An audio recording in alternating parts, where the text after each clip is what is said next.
Good evening, happy Saturday. Welcome to Healing Reflections with Keisha. I am really happy to be here. You can probably hear it in my voice. I just got out from a nap. Yes, I love my naps. Don't you guys like your naps? Oh my gosh, I need them. I'm getting older, more mature probably, I should say. But yeah, I need a nap. It's been a long week and it's been a long day. And probably some of you had to probably catch up on chores and doing different things. But yeah, I'm happy to be here. And today, it's going to be a very interesting topic. I will tell you that, probably wonder what I'm drinking. Let me just tell you. So today, I'm drinking some fennel tea. It's very calming on the stomach. If you're over 45 or just have some hormonal changes, or maybe you still get those cramps, well, fennel tea will do the trick. It really helps to calm the stomach and just kind of puts you at a nice calm. That's what it does. So anyway, I'm drinking some fennel tea. One of my favorite cups that my daughter gave to me, my daughter Kyra. We like to go to Vera Reach. There's a restaurant called the Lemon Tree, and she bought me this cup maybe a year ago now. And this is my favorite cup to drink out of. I like this color purple. I'll be wearing a little blue today. Anyhow, so I'm drinking a little bit of tea. I'm not drinking any sorrel today. So, I've been meditating on this topic of forgiveness. And for those of you who are watching Healing Reflections with Keisha for the first time, I think it's important that I continue to do introductions, just a very quick one. So I am Keisha Henry, and I am a licensed clinical social worker. I am a board licensed psychotherapist, and I'm also a doctoral candidate. And you can read more about me on my webpage at nbhi-llc.org. You can learn more about my research and anything that perhaps interests you about me. Primarily, I work with women and girls and their families, and now expanding that into fathers, because that is really the crux of my research. So you can learn more all about that on my webpage. So that's who I am. Healing Reflections with Keisha is an offshoot, if you will, from New Beginning Healing Institute, because I'm finishing my doctoral research and I have not been able to practice full-time as I have been accustomed to for the past long time, 17 years. I've taken a break really, so I practice part-time, but this is my way of staying in connection or stay connected with my practice community. I barely do newsletters, so this is a way for me to stay in contact or connection with my practice community and also the podcasting community. And always want to give my appreciation for those of you who continue to support our community and the work that we do together. Again, I've been looking at some of the metrics, and like internationally, persons continue to connect with the material, and they continue to connect with what I talk about, what I share. And much of what I share is from my personal experiences, and also from the work I've done with others. And so it's a blending of personal yet expertise, and it's really humbling, and it allows me then to live out my work and my calling and my vision and purpose that has been placed in my heart. And I hope that by doing so, that it allows you to do the same, because by now you understand that when we come in contact with each other, it's not an accident, really. It's in my estimation and my value system, this is really divine, and it was meant to be. So if you're watching this live today, it was divine. It wasn't by accident. If you're watching the recording after, it's not an accident. It was divine and meant to be. So Healing Reflections with Keisha, this is our fourth week, and the goal is to do 7 weeks. So we have 3 more to go, and my thing keeps coming on to check my daily limit, and I'm going to take it off. You guys know I do it by now on Saturdays, because I do have a limit for social media, and I believe we all should. So again, just a little bit of introduction and as to the why for Healing Reflections with Keisha. And at New Beginning Healing Institute, we believe that every woman and girl deserves a positive self-esteem. And I will tell you that came out of my own life experiences as a child, my own childhood experiences. why that's really important to me, and how New Beginning Healing Institute came about. Again, to learn more about me, you can go to my website at nbhi-llc.net. You can learn more about our mission and vision at New Beginning Healing Institute, so I don't have to spend more time talking about that. All right, so now we got that covered. If you watched this series for a while, you know that I always go for my affirmations, and I call them truths. They're my truths, and I have them here. So to remain in the frequency of abundance, number 1, I am calm because I trust in divine timing. I am calm because I trust in divine timing. I am calm because I trust in divine timing. Number 2, I am bold because I am made in the greatness of His image. I am bold because I am made in the greatness of His image. Third time, I am bold because I am made in the greatness of His image. And number 3, above all, I do what I say I'm going to do. Above all, I do what I say that I would do. And thirdly, above all, I do what I say I would do. All right, so those are my truths. And again, you know, when you listen to my affirmations and my truths, those are scriptural. And those are one of my primary values that I live my identity from, is the scripture. And so every time I do a series, by now you've listened to me long enough, those of you who listen to me internationally, you know that these truths for me come from scripture. All right, so, you know, before I get into tonight's poetry, someone reached out to me on YouTube. Maybe this person's probably going to watch this live when I'm finished. And on the comment, the person said to me, you know, you're talking about forgiveness, and the person said to me, how can I forgive when 50 black women have been killed in this year alone by the hands of police officers? And so I responded to this person who left a comment on my YouTube channel. I said to the person, that is very painful, and you're absolutely correct. That is very painful. So to you, sir, if you happen to be listening to this live today, I hope you will stay and continue, not scroll through, because I really want to address and speak to you from my personal experience with this topic, and also from the women and girls and men that I've worked with on this topic of forgiveness. I'm a little bit torn as to where to start, you know, because I had chosen a poem. And of course, you know, the book Healing of the Heart, Lessons from My Journey is really the center of Healing Reflections with Keisha. And of all the work that I do, this book is a central part to the work. So I typically begin with poetry or a story, either or. I alternate between weeks. And again, today's topic is about forgiveness. So a couple of things before I dive into the poetry then. And this poetry came from my own story, my own personal life, my childhood, and why this topic then, true healing is not blaming. Let me say it again. So the topic of today's poetry reading is true healing is not blaming. Now I know for some people listening automatically, like the gentleman on my YouTube channel, automatically when I talk to or introduce the word forgiveness, automatically he is assuming that I mean that he should forget. He should forget that 50 black women were killed this year. And it sounds to him like I'm telling him that he has to forgive. And I'm not saying any of the above. Oh, hi. Someone joined. Let me wave back. Thank you so much for joining me. So I want to speak about that. So forgiveness is the most understood parts of healing. It is, because you can hear from this person on my YouTube channel that he thinks I'm saying to him that he needs to forgive and he needs to just move on. Okay, so let me just begin there.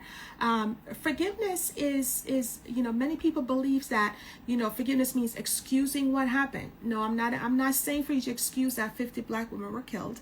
I'm not saying to forget the pain. I'm not saying that. And I'm also not saying allow harmful behavior to continue. So forgiveness does not mean any of those things. And as we continue, I'll speak some more about what forgiveness is not. Forgiveness is not pretending the wound never existed or whatever happened to you or those 50 women that it never happened. But I will say this, I'm going to underline it, right? So forgiveness is choosing to not let the wound right, define the rest of your life, and it definitely does not define your nervous system. And I want to speak a little bit more about that.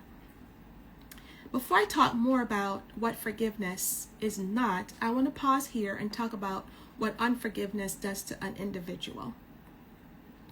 But before I even do that, let me step back even a little bit more and give you a little reflection from the chair of a therapist, which I am. As a therapist, I have witnessed how unforgiveness have often kept people emotionally connected to the very pain that they want to release, perhaps, that they want to escape. And I use the word escape very lightly because, all of us have experienced different types of trauma or traumas in our lifetime. So I use that word escape very carefully because, and in fact, I have worked with individuals that they definitely want to escape the thing that has happened to them. And they do that through very, very harmful, maladaptive behaviors. So that's why I use that word escape in a very respectful manner, because some people really do want to escape that terrible thing that happened. Okay, so forgiveness is not about declaring that what happened was acceptable. That's the next thing I want to say about forgiveness. So I want to address, it's a very difficult topic. It really is. And I'm going to tell you that when I'm sitting in my office chair, okay, and I work with women mostly, and when they sit before me, and when session by session we're parceling out, this event that happened, and for some of you watching, I'm very careful with what I'm sharing because this can be very triggering for some people. This can be, a reminder for which I do not want it to be. So I'm not naming any specific traumas this evening because by now I think you understand, what I'm alluding to, what I'm hinting to. So when I have women and girls and a few men that have experienced different types of trauma, sit on my couch, one of the first things that they say to me is, when we get to this point in the work and we start talking about forgiveness, the question is, do I have to? Do I have to forgive? I don't want to. I don't want to. And this is a time when I say, okay, I hit a roadblock. And perhaps for some people listening, you've hit a roadblock. You feel as though this thing that I have experienced, this thing that has happened to me, that I have the right to hold on to it.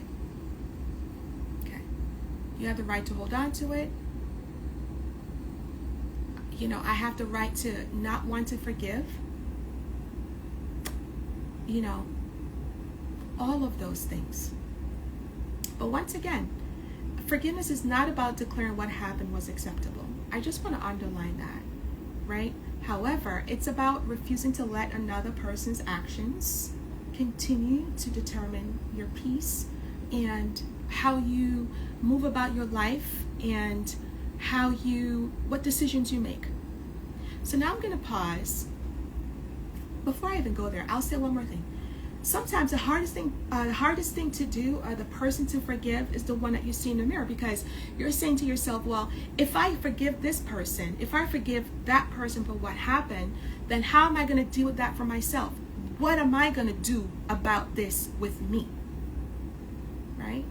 It's almost like, if I let this thing go, then what's going to happen to me? What's going to happen to the thing that happened to me? This is some of the looping and the cycle that goes on. So I hope that persons listening to me will understand about what I'm not asking you to do and what forgiveness is not asking you to do. Now I'm going to make a very bold statement, and again, I say things on here that's controversial and people do write me about it. So here it goes. And when I'm sitting with my clients, before I say something very strong, I'll say, okay, this is going to be hard. This is going to be hard, okay? And then I just let it go. And I'll say, you ready? And, like a doctor says, it might pinch a little. This might pinch a little. You ready? Okay. Now, 2 sessions ago, I believe, we talked about, spiritual bypassing. We talked about cultural bypassing. And how some persons use their faith. Now, I'm speaking from a creationist perspective.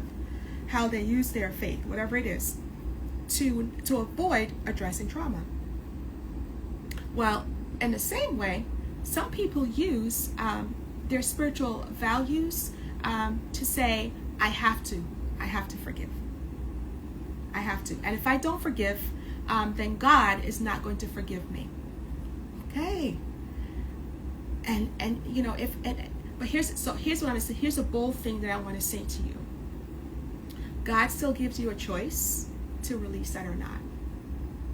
Because God is not someone who forces you to do anything that you don't want to do. That is very hard to say to you, but it's true. He doesn't force you to forgive. He does not force you to follow his rules. He doesn't.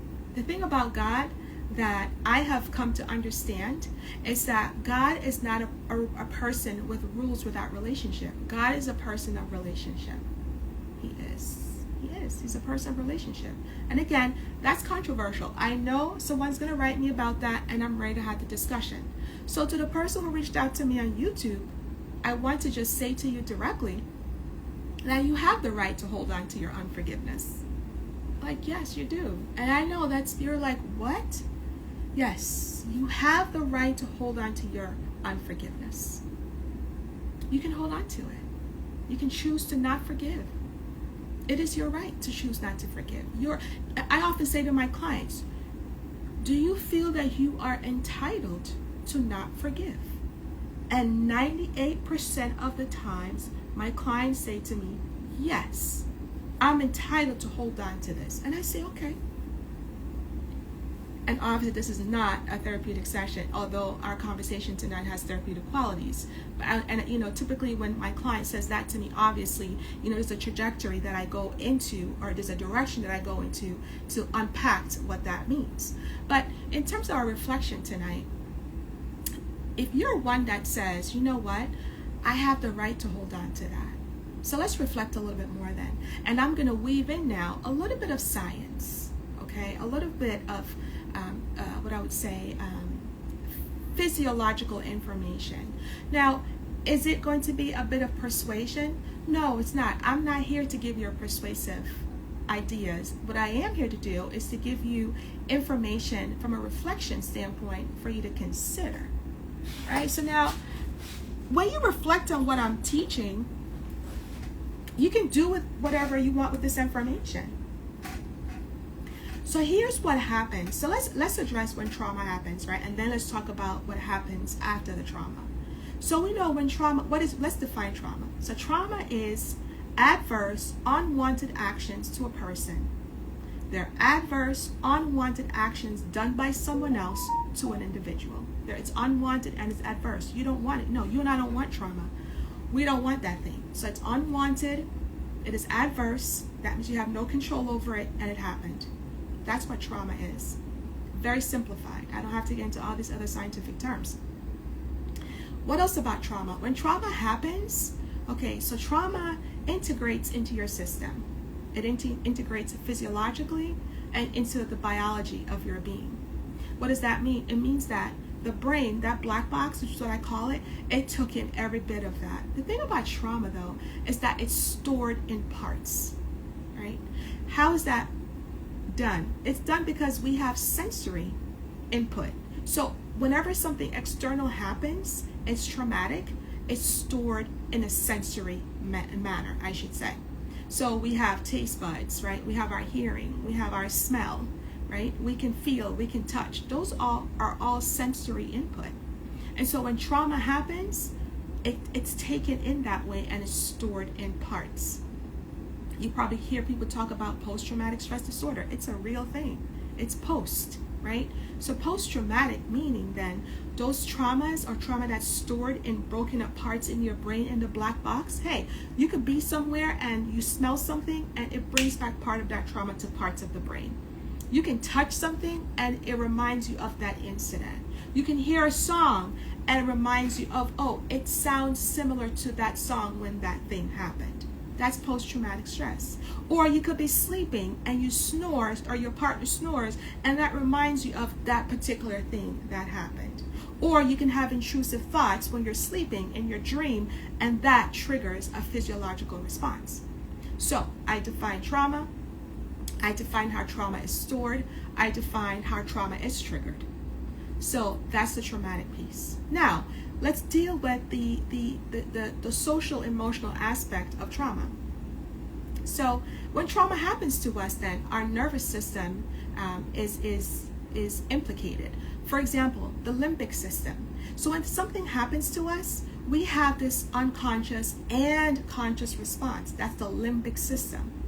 Oh boy. So we call that the right prefrontal cortex. That's the right part of the brain. Some people call it the lizard brain. I don't believe that, because no parts of us are lizard-like. It's just that our nervous system gets activated, and then we are physiologically aroused, and we do and say different things, because it's a matter of survival. So that's the limbic side. So that's what happens when we have trauma, and then when we continue to replay it over and over again, or we decide not to forgive. So what unforgiveness does, it just keeps that limbic system activated all the time. Right? And then there's another part of our brain, right, which is called the left prefrontal cortex. That part of the brain, or I should say actually the nucleus accumbens, you can look all these terms up. And what that does, that stimulates pleasure or a sense of calm. Okay, how do we activate that side of the brain? Okay, that side of the brain gets activated through pleasurable activities, or activities that calms the brain, such as poetry. Okay. There's another part of the brain that gets activated. It's called the post-singular cortex. And that part also gets activated with the use of poetry for forgiveness. So when we decide that, hey, you know what, I'm not going to forgive, then we have this physiological arousal that just continues. It just keeps going. The limbic system just keeps getting activated over and over again. And I really want to pause here and say the limbic system is really a powerful system, because again, when there's perceived fear, F-E-A-R, fear, we do need to respond. We do need to do something that's going to, save ourselves or protect ourselves or protect our loved ones. But the thing about trauma is that when it's not addressed, when it's not dealt with, when we do not consider forgiveness, the limbic system just continues to be agitated and aggravated over and over again. This is why people get, seek treatment for PTSD. Because actually some people do want to forgive. They don't want to keep reliving this event over and over and over again. Which brings me to a point about, maybe you saw my video where I talked about impermanence. And, I do get a lot of feedback on that word too. Like, how is it possible to have impermanence? So impermanence is the idea that, whatever is happening, it happens and it's not forever. But you and I both know that, and I struggle with that too when I work with my clients with dealing with traumas. Impermanence, the idea is that, hey, whatever is happening, it's not forever, it will end. But, with persons, you and I, who've experienced trauma, we know that that memory is not forgotten. It's not forgotten. But the idea behind impermanence is that, okay, while the trauma happened and I won't forget it, how can I, when I do remember this trauma, how can I rewrite, right, how I approach what happened then versus how I approach what happens now? So how do I meet the trauma now versus how I met it then? That is what the difference with impermanence is. So you don't forget the trauma. You don't forget the memory. You don't. How could you? You can't. And God is not asking you to forget that either. No, He's asking you to confess it, to talk about it, pray about it, whatever your mode of expression is.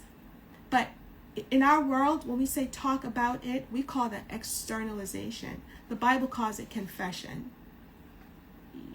So in either case, there's a way that you need to put it on the table. You have to put it down. You have to, in psychotherapy, we talk about externalization.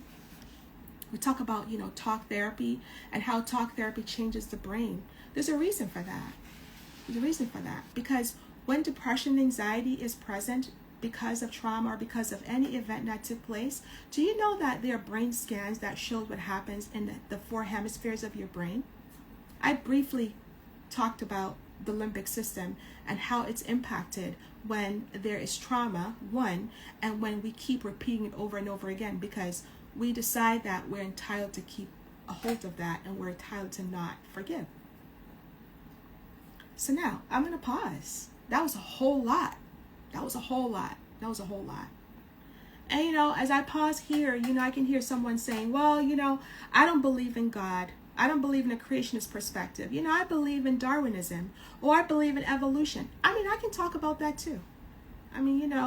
Darwinism talks about evolution, basically. That we're all, perhaps we've descended from this common place, and there's natural selection, meaning what happened to you is just, a luck of the draw kind of deal. And, the weak persons or the weak links get weeded out kind of deal. That's evolution. That is Darwinism. And, this deep time as is reference, or evolution, means that, perhaps you get processed over time if you're not weeded out. That means you're moved on. And so, from a creationist perspective, that's not the belief. The belief is that we are in a fallen world, and that things do happen to us, but we have a foundation, we have a hope, we have a place to go with that. We're not just forgotten and weeded out. No. We have a hope, and we have someone that we can go to. We can give this unforgiveness. We can lay it down to this person. That's the difference between evolution, Darwinism, and a creationist perspective as it relates to forgiveness and unforgiveness. You see, with evolutionary thought or Darwinism, what do you do with trauma when it happens to you? What do you do with it? Where are you going to go with that? But from a creationist perspective, you have somewhere to go with that. And if you're coming from a scientific perspective, I've already made the case in the short amount of time that I have, talking about the constellation of the brain and what happens to the brain when there is unforgiveness, when that trauma is just held in place and it's not moved. Yeah, what happens to the brain? So basically, you're bringing more harm to yourself. If you've heard persons say, forgiveness is for you. No, it really is. It's for me. It's for you. Right? Because without having or considering a different way of approaching forgiveness, you have poorer health outcomes. You have poorer health. And I can go into different areas of physical health. What happens to you on a genetic level. That's my research. I'm not going to get into that tonight. But what happens to you epigenetically when you hold on to unforgiveness. The book of Proverbs talks about the bone that rots when you're rotting on the inside when you have unforgiveness. I don't have that scripture handy tonight. But the book of Proverbs talks about jealousy. It talks about resentment. It talks about pride. It talks about unforgiveness in the book of Proverbs. Now, I wonder, do you think that those just happen to find their way in the Bible by chance? No, there's a reason. There's a science behind it. And I dare to say God is the first scientist. He knew exactly what he was talking about. So the book of Proverbs talks about how these negative emotions have such an impact on our health. No kidding, Charlie. The science also shows it. It's hilarious. And then people said there's no God. How is that? I can't. There is no God. I just don't know. And I'll throw one more scientific concept in there. It's called the ventral medial prefrontal cortex. That VMPC is really important. Look it up when you get a chance. So you're probably saying, where are all of these scientific terms? It's part of my doctoral training, and I actually love it. But VMPC implicates a lot of mental illness and psychopathology, and it's also linked to these negative emotions. It is. It's fascinating. So let's pull it back. Let's pull it back. Do you have a choice about forgiveness? Absolutely. Right? You have a choice. So before I get into the poetry, and I'm almost finished, it's almost at 6:30. I usually go for like 30 minutes. My reflection question to you is there someone or even a part of yourself that you're ready to release in God's hands? Remember, it really is for you. And here's the deal. I'll say this. let's just say you're entitled to hold on to unforgiveness rather. You doing that, how does it undo the harm that was done to you? How will it continue to undo any harm that will be done in the future? Can you see that? Do you see how paradoxical that is? That's the paradox. It doesn't work. Now, if you go to a creationist perspective or Darwinism or evolution, right? Well, first of all, if you go to any of those, it's like it's just a pit. There's no landing. There isn't. But from a creationist perspective, we know that there will be an end to those things. There will be. All right, so I'll pause. So I'm going to read the poetry for tonight. True healing is not blaming. That, it's a tough one. And this is actually one that is straight from my childhood experience. This is not from one of my clients or any of my client family from which, these words were coined. This is directly from me. True healing is not blaming. In one way or another, we all need healing. A journey we must take to grow, to be well. No point in blaming or shaming. I'm going to just pause here. That includes yourself. It's not what's done, it's how we overcome. We blame others or circumstances for handicaps, present and future. So it is with many. We define ourselves in relationship to problems and in comparison to others, forfeiting powers, talents, and gifts, mourning only and going adrift. Let me read that part again. Forfeiting powers, talents, and gifts, mourning only and going adrift. That's what I was doing. I did that for a long time. Going adrift, just being angry every day, wasting my life. And no change came because I was unforgiving. Overlooking the present and real treasures. Forgetting this moment is really ours. What then? We consecrate the temporary, and there's the impermanence. We consecrate the temporary. Quiet the mind so we can hear within. Things are always changing. There's the impermanence again. Things are always changing. Notice the ocean with its capacity for renewing. True healing is not blaming. I close out week 4, forgiveness, with this last thought. And this goes for me first. I always say this to my clients, or if I'm doing women's groups, I say, you know what, guys, you know what, ladies, whomever is listening, I always say, this goes for me first. Forgiveness is not one step, like it's just a one-time thing. It's a choice every day. It's a choice every day. It doesn't erase, but it gives us the power to choose every day. And so it's not just one time, it's a process. It's a process. It's not like a one moment kind of deal.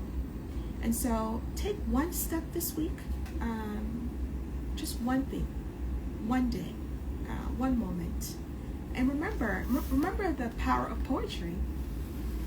Poetry really brings you to a place where it softens the experience, so you can look at what it is that you're carrying, and you can deal with it in your own space and create that physiological and psychological safety for yourself. That's what poetry does. You hear how I read it line by line, and we're able to pinpoint, certain parts of our reflection. That's what it allows you to do. So remember, forgiveness is a process. It's not just a one moment kind of deal. It's a choice. So take one step this week towards considering what you want to do about forgiveness. Listen, thank you so much for watching this week's Healing Reflections with Keisha. It was a tough one, and I tried very hard to stay out of specific stories or examples because I know that's difficult. So I really hope that in listening to our reflection today, that it provided a pathway for someone to move forward with forgiveness. I'll see you next time. Bye, guys.